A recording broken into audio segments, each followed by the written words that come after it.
Hey, good morning, everyone. Have I got a word for you today? Hey, I want us to go to John, the gospel thereof, chapter 8, verse 34. Jesus is kind of give you a little summary here. Jesus is talking to the Jews, to those religious folks that are constantly putting him down.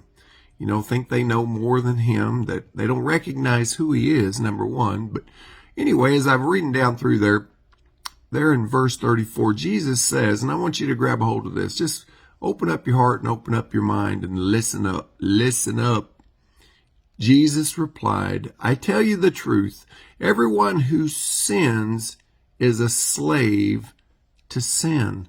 You know, and I've read through this Gospel of John several times during my walk. You know, not that I'm a Bible scholar, but I've read through it. But as I was reading that this morning, I think, you know, when we hear that word sin, you know, we look at this big global thing, oh, sin, you know, but, you know, to me this morning, it spoke to me about sin as individual things in our lives that we let in, individual habits.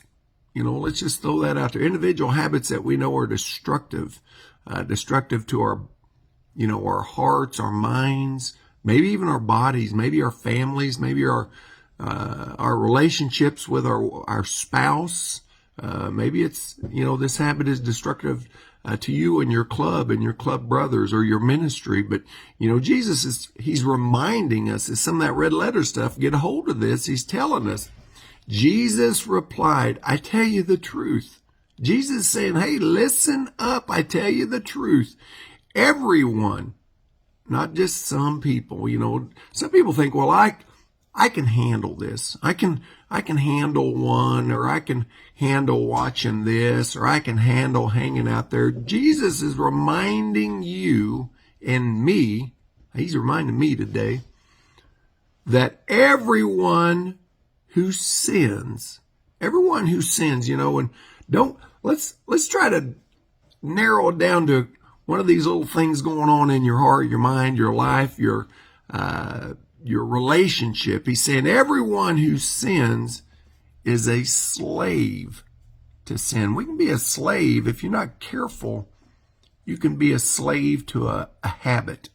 You can be a slave to a thought process. And Jesus is reminding us, you know, basically, if you allow that into your mind, you allow that into your heart, you allow yourself to continue to think on it, ponder on it, noodle on it, you know, basically obsess with it. Jesus is saying everyone who sins is a slave to sin. You know, I don't know that thing in your life, but I know the devil always looks for a chink in our armor to continue to push his agenda, and his agenda is to destroy you, to destroy your family.